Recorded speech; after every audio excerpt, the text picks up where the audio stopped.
Welcome to Swords and Hammers. Truth comes clothed in tales, and the soul remembers what the mind alone forgets. The world is loud, but for the next few minutes, it can wait. Take a moment. Settle yourself. Listen well. Come, let us begin.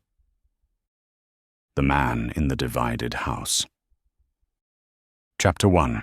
The Architect's Law and the Shadow Tenant. There was a man who came to inherit a house. It was a gift from a great king whom he had never seen, but whom he loved with a fierce and hopeful loyalty. The house stood on a high hill, its bones noble and its lines true, but it had stood empty for an age.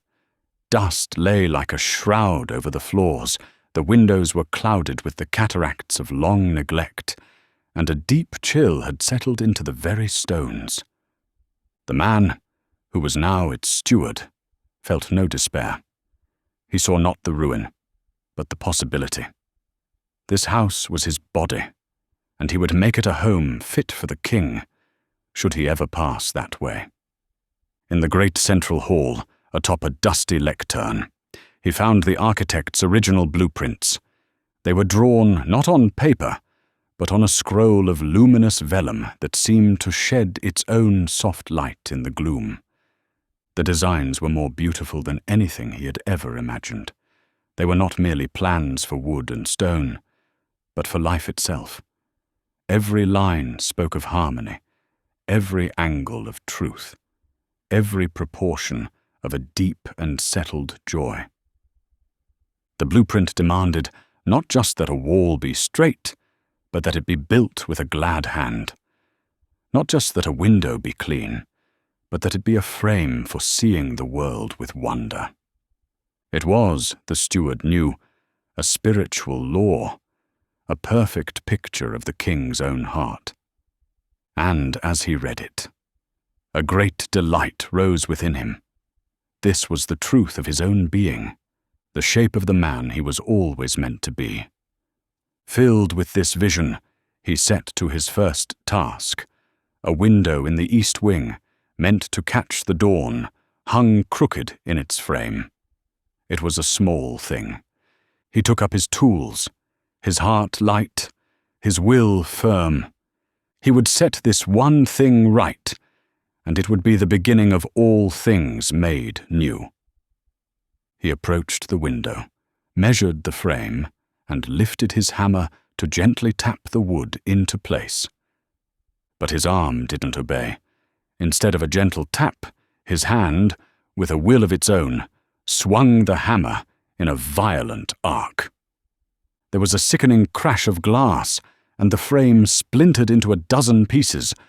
The morning light, which should have streamed in, now illuminated a jagged wound in the side of the house.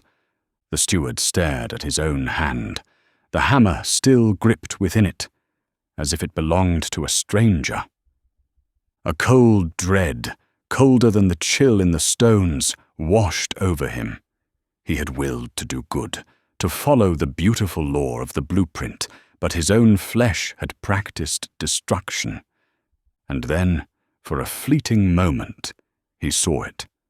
A flicker in the corner of his eye, a shadow detaching itself from his own, a shape that wore his form, but was made of darkness. He was not alone in the house. There was another tenant, a silent and shadowy usurper who had been there all along, and who had just declared war. Chapter 2. The War in the Hallways. The days that followed became a waking nightmare. The steward learned that the shadow tenant was not a ghost that haunted the corridors, but a traitor who'd lived within his own skin.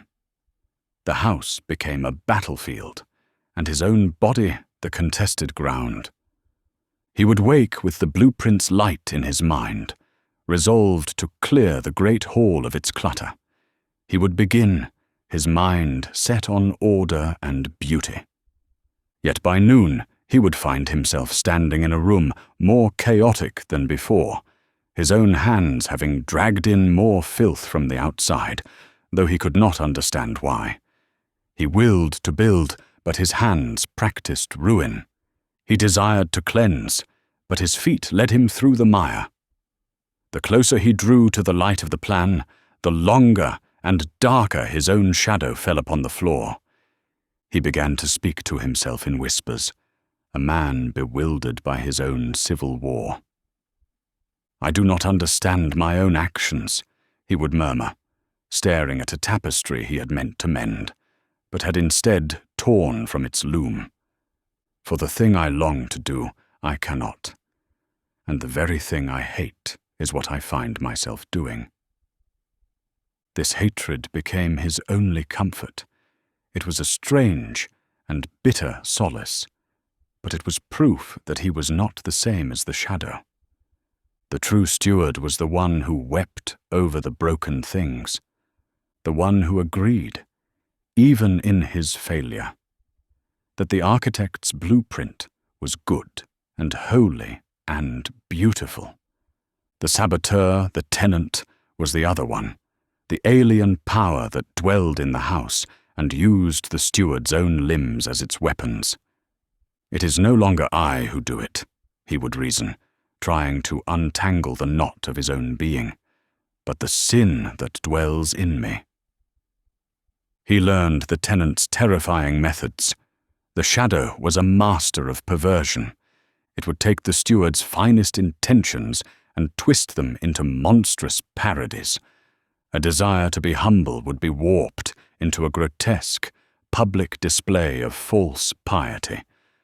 A longing for silence and contemplation would be turned into sullen, resentful isolation. The tenant fed on the law itself. The blueprint's command to build with joy became an occasion for the shadow to whisper, "See how joyless your work is. You are a failure." The very goodness of the law was used as a club to beat him with, proving that the tenant was not merely weak or misguided, but diabolically evil, capable of turning medicine into poison. He discovered a terrible truth. In the fabric of the house itself, in his own flesh, there was no good thing. The stones were corrupt, the timbers shot through with rot. The house could not be improved or re-educated. It was incorrigibly fallen. His struggle was not making him stronger, it was only making him more aware of the depth of the decay. The war was not a noble march to victory, but a stumbling, frantic retreat into despair. Chapter 3. The Cry from the Dungeon. The steward's fight ended in the deepest cellar of the house. He had been driven there not by the tenant's force, but by the sheer, dead weight of his own accumulated failures. Every broken window, every torn tapestry, every half-finished project that had turned to ruin, they were all piled upon him, a mountain of his own good intentions gone wrong. He was a prisoner, chained not with iron, but with the corpse of his own efforts. He sat in the damp darkness, the beautiful blueprint clutched in his hand, its light now seeming only to mock him. He had tried everything. He had tried fighting the tenant with force of will, only to find his will was a reed in a storm. He had tried to reason with it, only to find its logic was the logic of madness and lies. He had tried to ignore it, only to find it working its destruction in his moments of inattention. He was utterly, finally defeated. He looked at his hands, those treacherous servants that had betrayed his heart's every command. They were his, and yet not his. They were the instruments of a tyrant he could not depose. This house, this body, was a tomb, and he was chained to it, a living soul bound to a body of death. In that moment, something broke. It was the last thread of his pride, the final strand of his self-reliance. He stopped trying to find a way out. He stopped looking for a hidden tool or a secret passage.